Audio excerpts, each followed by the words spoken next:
The series begins with Dunk laying Sir Arlen of Pennytree to rest, the knight he once served and the man who raised him from childhood.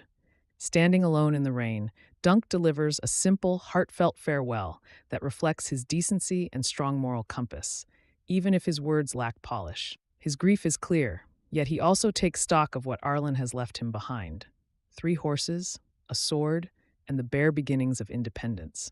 Speaking aloud, as if the horses can advise him, Dunk weighs his limited choices, traveling to Lannisport or joining the City Watch in King's Landing before settling on a bolder path.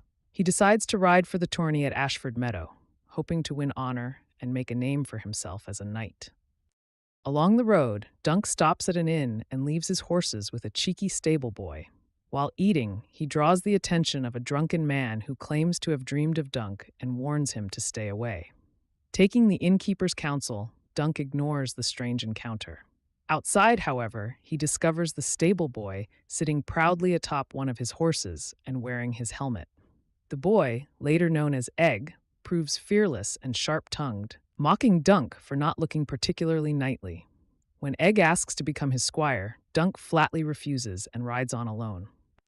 Upon arriving at Ashford Meadow, Dunk seeks entry into the tourney, only to find the master of games, Plummer, has never heard of either him or Sir Arlen. Dunk insists he was knighted shortly before Arlen's death, but without proof, Plummer demands that another knight vouch for him.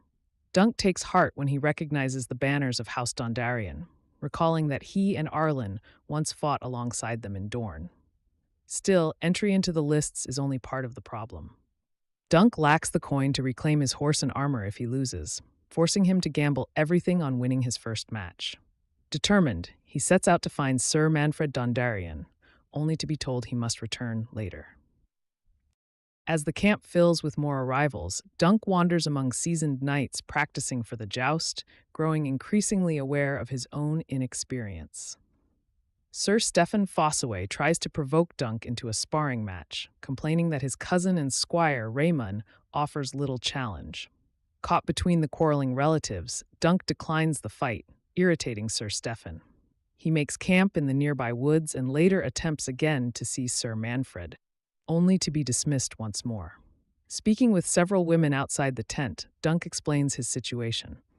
Though they tease him at first, they eventually soften, apologizing and warning him that many hedge knights before him have come to grief. That evening, Dunk strolls through the camp and pauses to watch a performer working an elaborate dragon puppet that spits fire.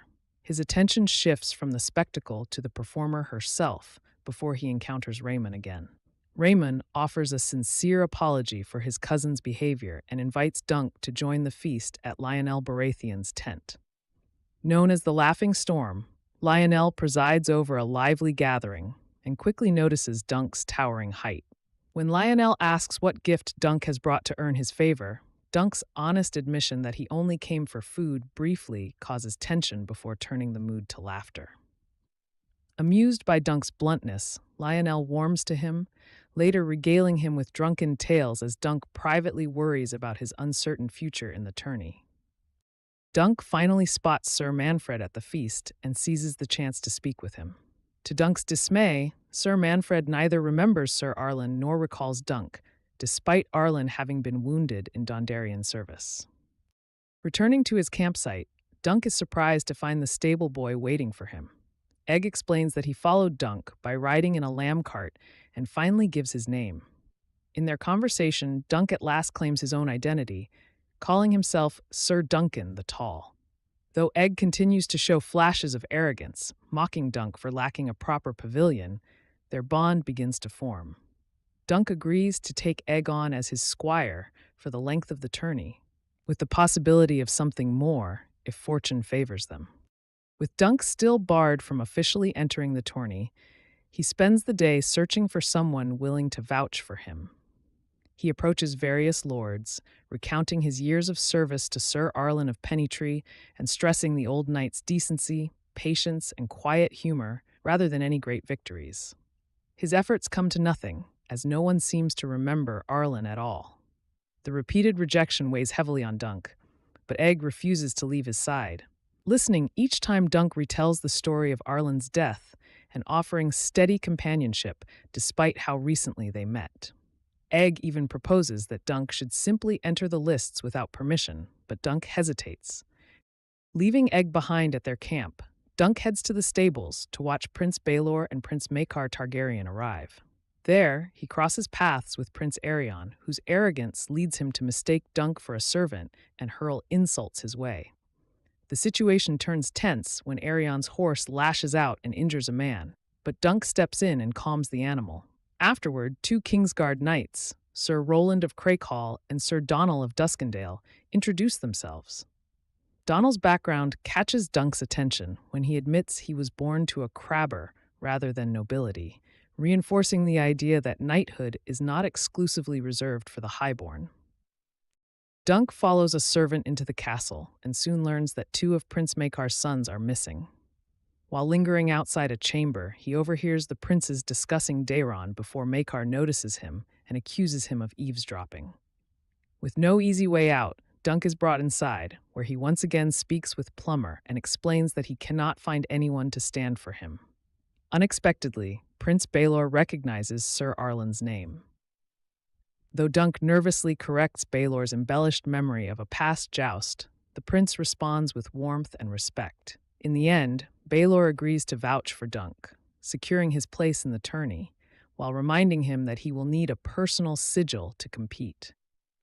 Now officially entered, Dunk turns to practical matters.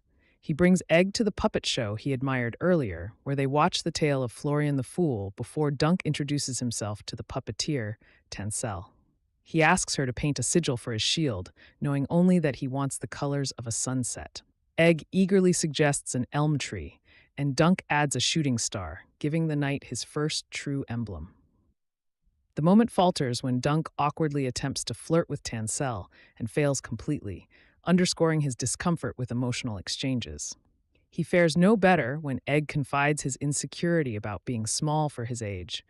Dunk sympathizes but offers little comfort. He is spared further embarrassment when Lionel Baratheon calls on him for a tug-of-war contest, which Dunk promptly wins. Armor proves harder to obtain. Dunk visits Steely Pate, an armorer whose prices are far beyond his means. Pate eventually agrees to reduce the cost by melting down Arlan's old armor, forcing Dunk to part with another piece of his past. Even then, Dunk must sell one of his horses, Sweetfoot, promising her he will buy her back once he wins. Trying to stay hopeful, Dunk tells Egg that success in the tourney could earn him service with a great house. When Egg questions that optimism, Dunk points to Sir Donal as proof, only for Egg to reveal that Donal's family controls a vast crabbing fleet, making him wealthy despite his humble origins. Next, we see the opening joust. Dunk lifts Egg onto his shoulders so he can see as highborn competitors clash.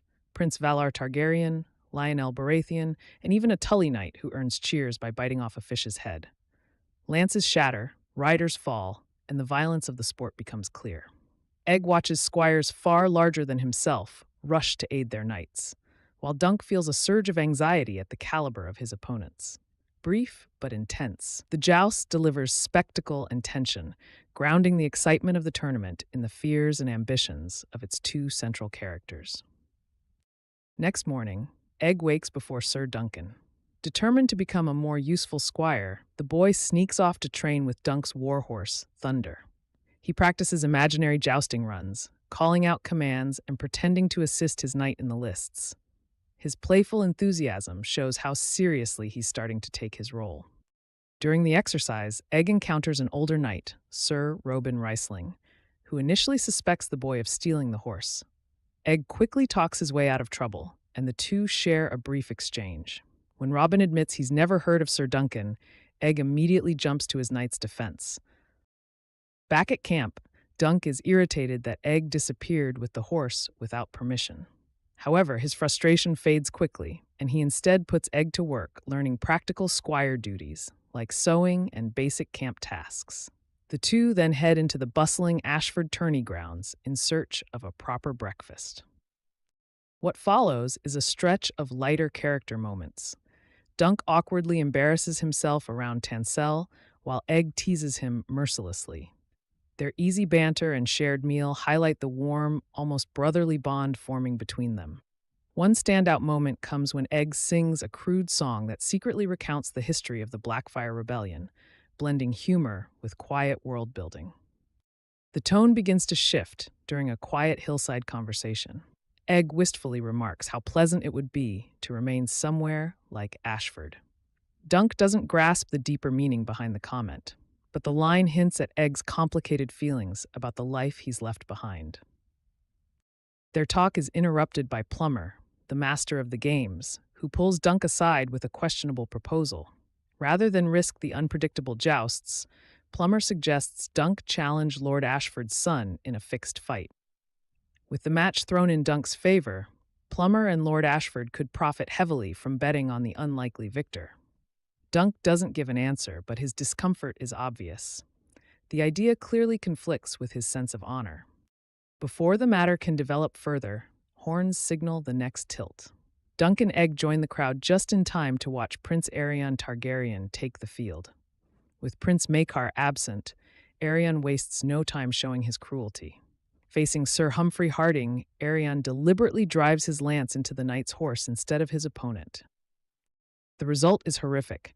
The animal collapses, crushing Humphrey's leg and forcing the horse to be put down.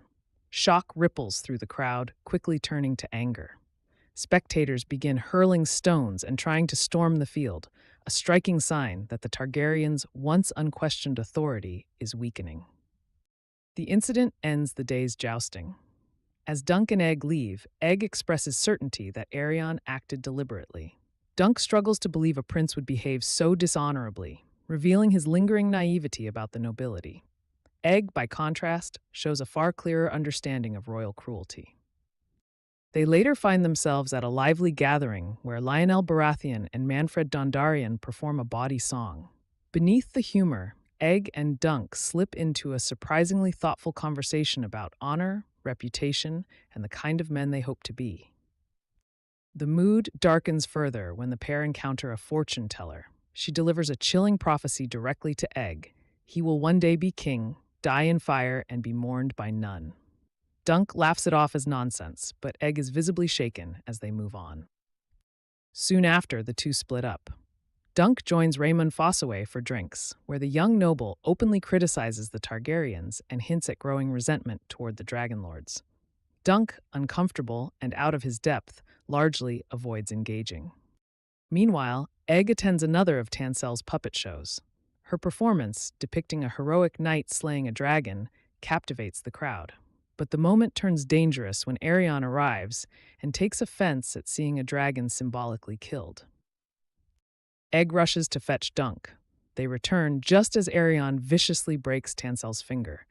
Dunk reacts instantly, charging through the guards and striking the prince. The confrontation escalates rapidly until Aerion draws a knife and Dunk knocks him down in full view of the crowd. Guards move in to brutally punish Dunk until Egg steps forward and finally reveals the truth. He is Aegon Targaryen, younger brother to Aerion and a prince of the Iron Throne. Next, we see Dunk sitting in a damp cell within Lord Ashford's castle while rain pounds outside. Before long, Dunk and Egg are brought together to confront the fallout. Dunk is deeply upset that Egg hid his identity and doesn't hold back his disappointment. Egg, visibly remorseful, insists he never meant to deceive Dunk maliciously. He genuinely wanted to serve as a proper squire. He explains that he was meant to serve his older brother Daeron, but Daeron's drunken behavior made that impossible. The confession softens the tension slightly, though the danger around them remains very real. Their conversation is cut short when Dunk is summoned to meet Prince Baelor. The discussion between the Hedge Knight and the prince becomes one of the episode's key moments. Dunk firmly maintains that he acted to protect an innocent woman, standing by the core knightly oath. Baelor listens carefully, clearly weighing Dunk's character. Despite earlier frustration with Egg, Dunk also defends the boy, showing that their bond remains intact beneath the strain. Important new complications emerge. Daeron Targaryen has returned and falsely claims that Dunk kidnapped Egg. The lie strengthens Aerion's case against Dunk and makes the situation far more dangerous. However, Dunk still has one protection available to him. As a knight, he has the right to demand trial by combat. The story then shifts to a larger council scene involving Lord Ashford, Prince Maekar, Baelor, Arion, and Dunk. Arion attempts to block Dunk's request, but is overruled. The right to trial by combat cannot be denied.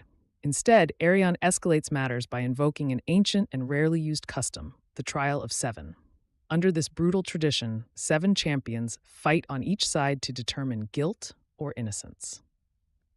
The ruling creates a near impossible situation for Dunk.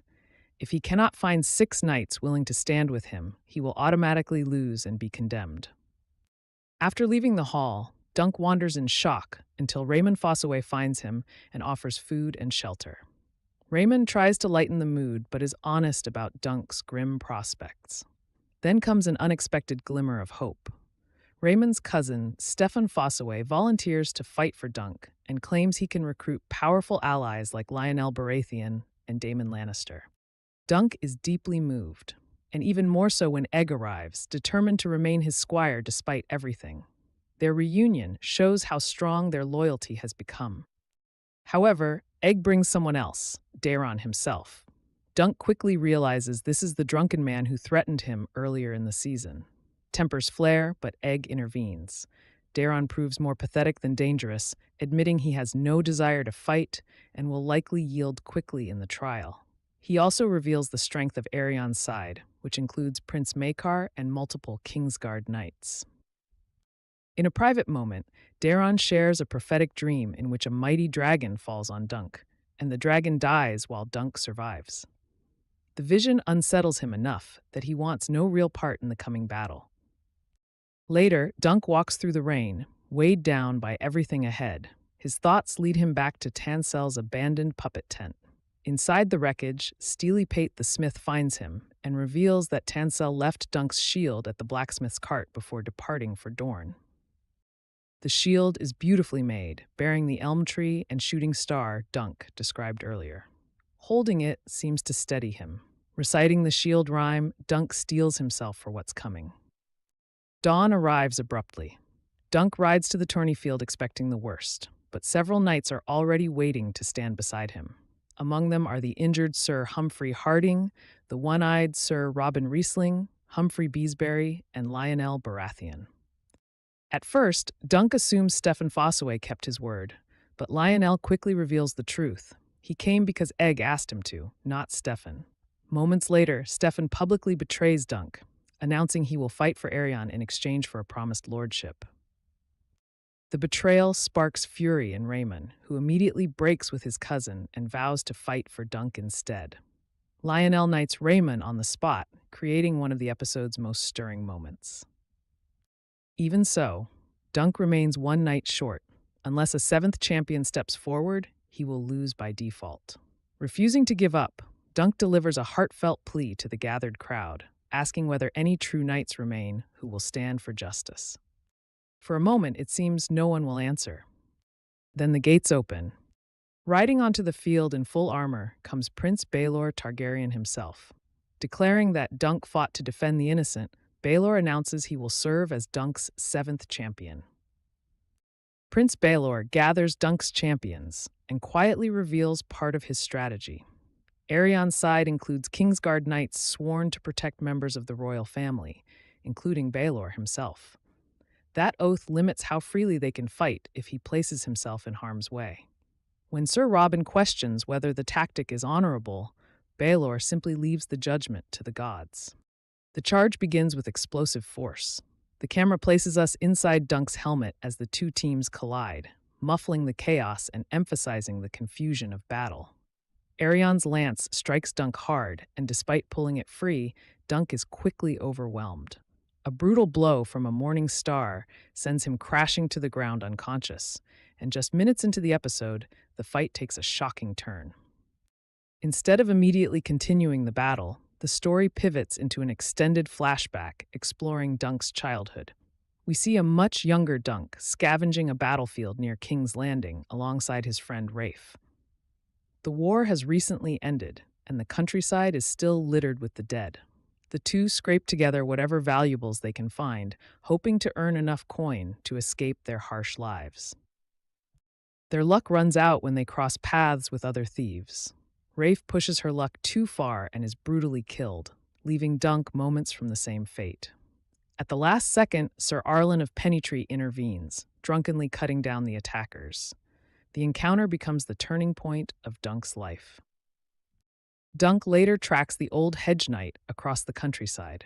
Arlen's heavy drinking eventually catches up with him when he accidentally wounds himself, finally sobering enough to notice the boy trailing him. Seeing Dunk's desperation and potential, Arlen takes him on as a squire. By the time young Dunk's new path is set, the story finally snaps back to the present.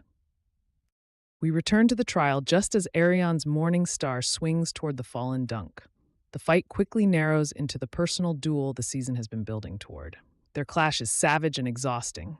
Unlike the initial joust, this portion of the battle expands well beyond the source material, turning into a drawn-out, bloody struggle. Dunk absorbs an alarming amount of punishment, but refuses to stay down.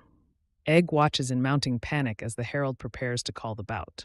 Prince Maekar also tries desperately to rein in his son, showing that even he recognizes how far Aerion has gone. At last, Dunk rallies. With sheer determination, he forces Aerion to the ground and begins hammering his face into the dirt until the prince is finally dragged before Lord Ashford to yield. Against all odds, Dunk has won the trial. For a brief moment, relief washes over the survivors. Dunk is helped from the field by Steely Pate, Raymond Fossaway, and Egg as the exhausted victors gather themselves. It feels like the worst is finally behind them. Then Baelor asks for help removing his helm. What follows is the episode's devastating twist. When the helmet is lifted away, the back of Baelor's skull is revealed to be catastrophically crushed from Maekar's earlier blow. He collapses almost immediately, dying in Dunk's arms.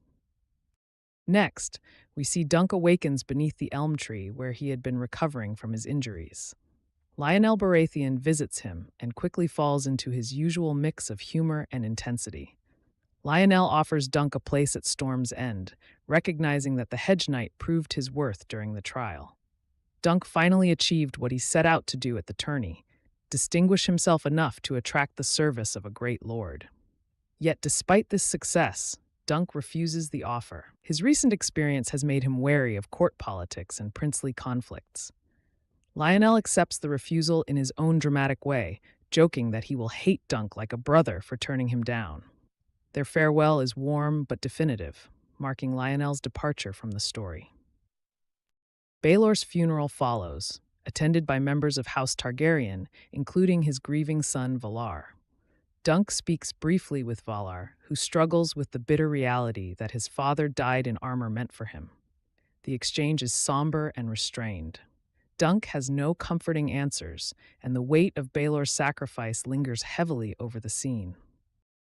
As the camps are dismantled and the knights prepare to depart Ashford Meadow, Dunk reunites with Raymond Fossaway. Raymond warmly embraces him, grateful for their shared survival. He reveals that he has established his own branch of House Fossaway, choosing a green apple as his sigil instead of the traditional red. He has also married Rowan, the former camp follower, who is now pregnant. Dunk is then summoned to speak with Prince Maekar Targaryen. Maekar proposes that Dunk come to Summerhall to continue serving as Egg's mentor while completing his own knightly training under the castle's master-at-arms. Like Lionel's earlier offer, this is precisely the kind of advancement Dunk once desired. However, he declines again, stating plainly that he has had enough of princes and their dangerous disputes. The conversation reveals Maekar's grief and simmering guilt over Baelor's death, while Dunk quietly asserts his independence. A flashback follows, showing Dunk's memories of Sir Arlen of Pennytree. In this recollection, Dunk questions why Sir Arlen never knighted him. The moment remains ambiguous. Sir Arlen appears to stir and continue speaking, leaving it unclear whether Dunk was ever formally knighted or whether the memory is shaped by his longing. The show deliberately avoids giving a definitive answer. Back in the present, Dunk attends the funeral gathering for Sir Humphrey Beesbury.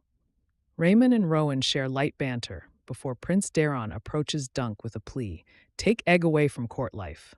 Daeron fears that remaining among royal politics could corrupt Egg just as it did Aerion. Shortly after, Egg nearly acts on anger toward Aerion, but is stopped by Maekar. Father and son share a quiet, emotional moment, revealing the strain within the Targaryen family. Dunk once again speaks with Maekar about Egg's future. He argues that traveling the realm as a Hedge Knight's squire might shape Egg into a better man. Maekar does not immediately give a clear answer. Before departing, Raymond returns Dunk's horse, Sweetfoot, which Dunk had previously sold to afford armor. Dunk refuses to take her back, suggesting she stay with Raymond instead. He then hammers Sir Arlan's copper penny into the elm tree, honoring his old master, and prepares to leave Ashford Meadow alone. At the last moment, Egg arrives and announces that he will continue serving as Dunk's squire. The two set off together down the road, sharing light-hearted banter about the number of kingdoms in Westeros. Their journey continues, echoing the spirit of adventure that defined the season. In a brief end-credit scene, Maekar discovers that Egg has once again gone missing and reacts with frustration, ending the season on a humorous note.